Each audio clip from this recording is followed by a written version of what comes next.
আজকে আমরা যে বিষয়টা নিয়ে আলোচনা করব সেটা হলো জৈব যৌগ। তো জৈব যৌগের প্রথম আমাদের জৈব যৌগ বলতে আমরা আসলে কি বুঝি?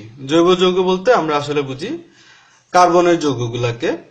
এই কার্বনের যৌগগুলা যেগুলা তোমার জৈব যৌগ নামে পরিচিত, এগুলো আগে চিন্তা করা হয়তো এই জৈব যৌগগুলো কোনো একটা আধ্যাত্মিক শক্তির কারণে সৃষ্টি হয়, যেটার নাম তখনকার বিজ্ঞানীরা দিছিলেন প্রাণশক্তি মতবাদ। এই প্রাণশক্তি মতবাদের আসল প্রবক্তা বলা হয় বিজ্ঞানী বার্জিলিয়াসকে। উনি 1815 সালে এই মতবাদে দিয়ে থাকেন। পরবর্তীতে বিজ্ঞানী উলার, উনি একজন জার্মান বিজ্ঞানী, উচ্চারণে হলো ডব্লিউর উচ্চারণ হলো জার্মানদের ক্ষেত্রে ব হয়, আমরা উচ্চারণ করে থাকি কি ফ্রেডরিক ভোলার। যেহেতু ডব্লিউটা ব এর মতো উচ্চারণ হয়, তাহলে উনি কোন দেশের বিজ্ঞানী? জার্মান বিজ্ঞানী। এখন এই ফ্রেডরিক ভোলার একদিন পরীক্ষাগারে লেড সায়ানাইড এবং অ্যামোনিয়াম ক্লোরাইডের মধ্যে বিক্রিয়া করে অ্যামোনিয়াম সায়ানাইড উৎপাদনকালে যে পরিমাণ তাপ দেওয়া দরকার ছিল তার থেকে একটু বেশি পরিমাণ তাপ দিয়ে দেন। ফলে পুনর্বিন্যাস বিক্রিয়ার মাধ্যমে কি উৎপন্ন হয়? ইউরিয়া উৎপন্ন হয়ে যায়। এই ইউরিয়া হলো পরীক্ষাগারে তৈরি প্রথম রাসায়নিকভাবে তৈরি প্রথম জৈব যৌগ। এটা কিন্তু ওলারের অজান্তেই এই কাজটা হয়ে যায়। কিন্তু উনি যেহেতু এই যৌগটা প্রথম আবিষ্কার করছেন, তাহলে ওনাকে অবশ্যই আমাদের একটা খেতাব দিতে হয়, যার জন্য ওনাকে বলা হয় কি জৈব রসায়নের জনক। এই যে জৈব যৌগগুলো আছে, এগুলোর সংখ্যা বর্তমানে প্রায় 80 লক্ষেরও বেশি, আর অজৈব যৌগের সংখ্যা যেখানে মাত্র 1 লক্ষ। এই জৈব যৌগের প্রাচুর্যতার কারণটা কি? এই জৈব যৌগের প্রাচুর্যতার কারণে যে এখানে কারণ ধরা হয়েছে যে জৈব যৌগগুলোর 3টা কারণে সংখ্যাটা বেশি। একটা হলো ক্যাটেনেশন, একটা হলো সমানতা, আর একটা কি পলিমারকরণ। ক্যাটেনেশন জিনিসটা কি? কার্বন কার্বন একক বন্ধন ছাড়াও দ্বিবন্ধন বা ত্রিবন্ধন দ্বারা নিজেদের মধ্যে যৌগ গঠন করা যে প্রক্রিয়া, তাকে বলা হয় কি ক্যাটেনেশন। এই ক্যাটেনেশনের কারণে দেখা যায় হাজার হাজার জৈব যৌগ গঠিত হয়। এই ক্যাটেনেশন মানে হলো কার্বন কার্বন বন্ধন, তাই না? শিকল তৈরি। এই কার্বন কার্বন শিকলগুলো কেন এত যৌগ গঠন করে? এর পিছনে হলো কার্বন কার্বন বন্ধনের শক্তির প্রাচুর্যতা। এটা কত শক্তি? একটা কার্বন কার্বনের মধ্যে বন্ধন শক্তিটা খুবই উচ্চ, 347 কিলোজুল পার মোল। এই কার্বন কার্বনের ক্যাটেনেশনের মাধ্যমে একটা উৎপন্ন যৌগের নাম হলো পোলারিস। এটাকে কার্বনের রূপভেদ বলা হয়, কারণ এটা শুধুমাত্র কার্বন দ্বারা গঠিত যৌগ। এই পোলারিসটা আবিষ্কার হয় 1985 সালে। পোলারিসের একটা বিশেষ বৈশিষ্ট্য হলো এখানে মিনিমাম কার্বন সংখ্যা 30টা থাকতে হবে এবং ম্যাক্সিমাম 70 পর্যন্ত থাকতে পারে কার্বনের সংখ্যা। কয়েকটা পোলারিসের নাম যদি আমরা দেখি, এখানে C32, C50, C60, C70। এর মধ্যে C60 কে বলা হয় বুকমিনস্টার পোলারিন, কারণ এটা দেখতে গম্বুজের মতো, বুকমিনস্টার গম্বুজের মতো দেখতে, এজন্য এটার নাম করা হয়েছিল বুকমিনস্টার পোলারিন, বা বলা হয় কি বাকিবল। প্রাচুর্যতার দ্বিতীয় কারণ হলো সমানতা। এই সমানতা নিয়ে আমরা একটু পরে আলোচনা করব। এখন যেটা নিয়ে আলোচনা করব সেটা হলো পলিমারকরণ। জৈব যৌগের প্রাচুর্যতার পেছনে আরেকটা বিশেষ কারণ হলো জৈব যৌগের পলিমার। এই পলিমারগুলো দেখা যায় কাদের মধ্যে? এই পলিমার দেখা যায় অসম্পৃক্ত যে জৈব যৌগগুলো আছে তাদের মধ্যে দেখা যায়। এই পলিমারগুলো গঠনের ক্ষেত্রে বিশেষ বৈশিষ্ট্য প্রদর্শন করে। যেমন একটা অসম্পৃক্ত যৌগ হলো ইথিলিন বা ইথিন। এই ইথিন থেকে কি তৈরি করা হয়? পলিথিন। এই যৌগটা কি? পলিথিন। এই যে পলিথিন তৈরি করা হয়, আমরা একটু ঘুরে দেখি। এই যে পলিথিন তৈরি করা হয়, যখন আমরা চাপ বেশি ব্যবহার করি তখন প্রভাবক হিসেবে আমরা ইউজ করি কাকে? অক্সিজেনকে। যখন আমাদের চাপ কম তখন প্রভাবক হিসেবে ইউজ করি আমরা কি? ক্রোমেট। তাহলে ইথিলিন থেকে পলিথিন তৈরির 2টা সিস্টেম হতে পারে, একটা হলো চাপ বেশি রেখে, একটা হলো চাপ কম রেখে। চাপ বেশি মানে কত? এই চাপ বেশি মানে 1000 থেকে 1200 অ্যাটমসফিয়ার যদি আমরা চাপ রাখি, তখন প্রভাবক হিসেবে কি ইউজ করতে হবে? অক্সিজেনকে ইউজ করতে হবে। আর যদি 1000 থেকে 1200 অ্যাটমসফিয়ারের বদলে 5 থেকে 10 অ্যাটমসফিয়ার রাখি, তখন প্রভাবক হিসেবে Cr2O3 ব্যবহার করতে হবে। তাহলে চাপ বা তাপমাত্রার সাথে প্রভাবকের একটা বিশেষ পার্থক্যের কারণে যৌগগুলোরও কি হয়? গঠনগত চেঞ্জ হয়। এই যে জৈব যৌগ এবং অজৈব যৌগ, এই জৈব যৌগ এবং অজৈব যৌগের মধ্যে কিছু পার্থক্য আছে। যেখানে জৈব যৌগ 80 লক্ষ, সেখানে অজৈব যৌগ মাত্র 1 লক্ষ। জৈব যৌগের প্রথম কথা হলো এটা কার্বনের যৌগ হইতে হবে, যেখানে অজৈব যৌগ যে কোনো কিছু হইতে পারে, যে কোনো কিছু হিসেবে হতে পারে। এর মধ্যে আমরা যদি জৈব যৌগের ক্ষেত্রে যাই, জৈব যৌগে দেখা যায় বেশিরভাগ ক্ষেত্রে জৈব যৌগগুলা সমযোজী হয়ে থাকে। কিরকম সমযোজী? জৈব যৌগের মধ্যে কখনো ইলেকট্রনের আদান প্রদান হয় না, শুধুমাত্র শেয়ার হয়ে থাকে। এজন্য জৈব যৌগগুলোকে আমরা কি বলবো? সমযোজী যৌগ। আর অজৈব যৌগগুলোর ক্ষেত্রে সমযোজীও হতে পারে, আবার এটা আয়নিকও হতে পারে। কিভাবে? একটু দেখি আমরা একটা অজৈব যৌগ একটু হিসাব করি। একটা যদি আমরা অজৈব যৌগ নিই,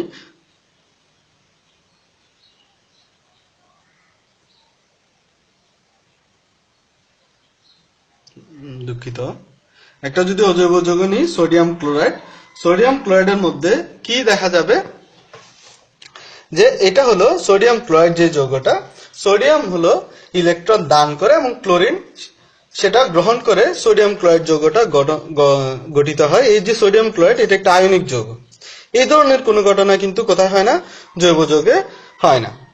তার মানে যে অজৈব যৌগগুলো কি হতে পারে? আয়নিক হতে পারে, আবার অজৈব যৌগ সমযোজীয় হতে পারে। তাহলে জৈব যৌগ আর অজৈব যৌগের মধ্যে মূল পার্থক্যটা কোথায়? বন্ধনে। একজন হলো সমযোজী বন্ধন দ্বারা আবদ্ধ হয়, আরেকজন আয়নিক বা সমযোজী, দুইটাই হইতে পারে। জৈব যৌগের গলনাঙ্ক বা স্ফুরণাঙ্ক দেখা গেছে 350 এর কম হয় যে কোনো জৈব যৌগের ক্ষেত্রে, কিন্তু অজৈব যৌগের ক্ষেত্রে দেখা গেছে গলনাঙ্ক বা স্ফুরণাঙ্ক গুলা সাধারণত 700 এর বেশি হয়ে থাকে। আমরা দুইটা উদাহরণ শিখবো। যেমন বেনজোইক অ্যাসিডের গলনাঙ্ক হলো 121 ডিগ্রি সেলসিয়াস, আর হলো মিথানলে 65 ডিগ্রি সেলসিয়াস। যেখানে সোডিয়াম ক্লোরাইডের গলনাঙ্ক দেখা গেছে 801 ডিগ্রি সেলসিয়াস এবং স্ফুরণাঙ্ক কত? 1465 ডিগ্রি সেলসিয়াস।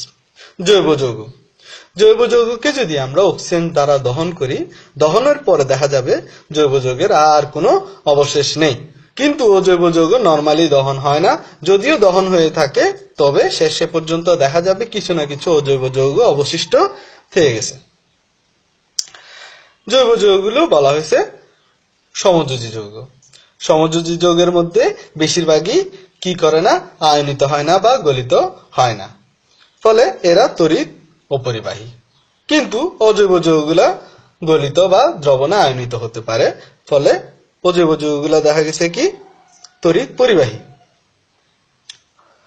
অজৈব যৌগের বিক্রিয়াগুলো যেহেতু আয়নিক প্রকৃতির হয়ে থাকে, সেহেতু এগুলোর বিক্রিয়ার সিস্টেমটাও কেমন? আয়নিক এবং দ্রুত প্রকৃতির। আর জৈব যৌগটা দেখা গেছে জটিল এবং মন্থর।